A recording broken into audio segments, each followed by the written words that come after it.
Chapter 11. How to Arm-Wrestle a Snake. First half. The purr of the afternoon, suspended in the sunlight's bloom, whisked a metallic breeze, air bruised with silver flakes around the 9 nuns of Zephyr Moon, and Dino's face melted like ice cream on a sidewalk. Oh my fright, is he supposed to be older than us? Shut up. Yes.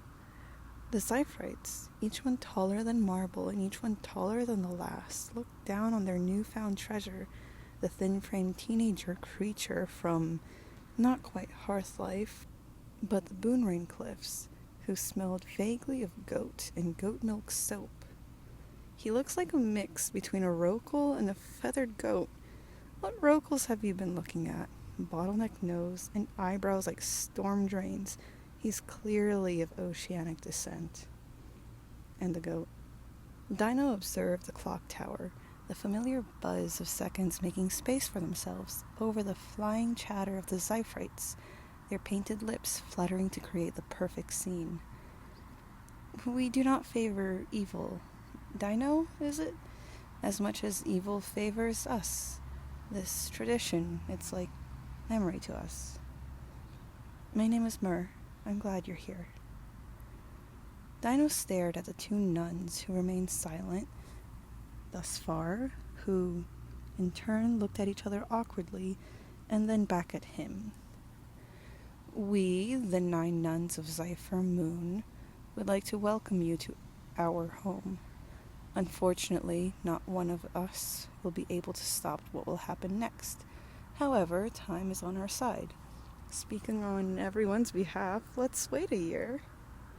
The final nun chuckled, her laugh bursting the sparkling wind like a peeled grape. Look at him. He can't even breathe the air here without a vacuum glued to his face. Over the last 3 generations, the Zyphrites cultivated a reputation of being able to empathize with the dead. However, in practice, their work was more of a political nature. They took a liking to Dino, with the exception of Myrrh, who only developed an affection for him, at a Boonrain trope, the vertical festival intended to patriotically celebrate the diversity of rain on Hearthlife, a groundling tradition funded entirely by the Zyphrites in the current era, Zephyr Moon being without rain, an otherwise barren cosmic entity, despite the ashes of heavy clouds blinding the crisp chip-like soil with white light.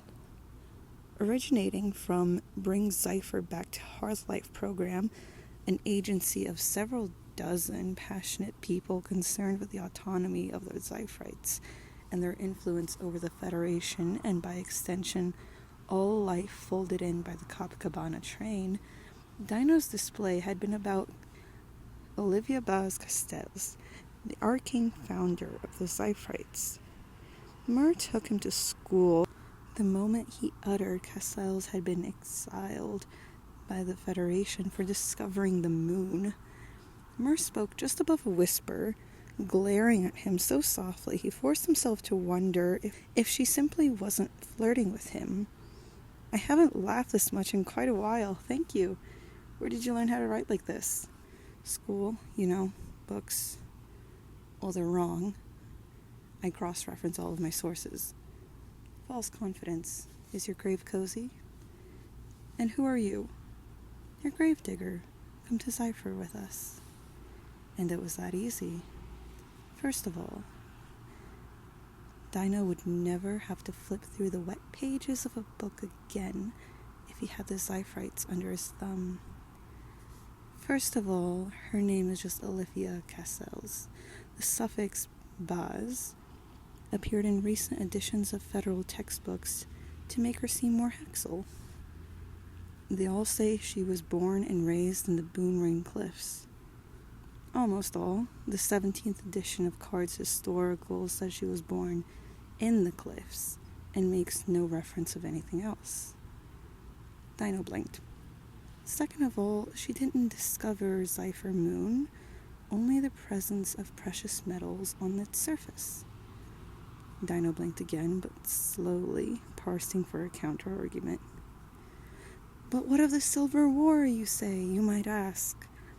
I really don't care about the Silver War. I only want to study Cypher Moon. Mer almost screamed. But they're the same token, Dino. The Silver War is the bullet to Cypher Moon's gun. Her orange lips resembled the flesh of a ripe fruit. Dino sighed. And third of all, Olivia Cassels left of her own volition and was only exiled afterwards for criminal abandonment of the generation. It's the same story, Dino mumbled politely. Mer looked broken, strings in a heap of disjointed flames. My point is, straightening herself into a solid block of coal, we honor her here. The books you've read do not. Chapter 11 of Snowcrops.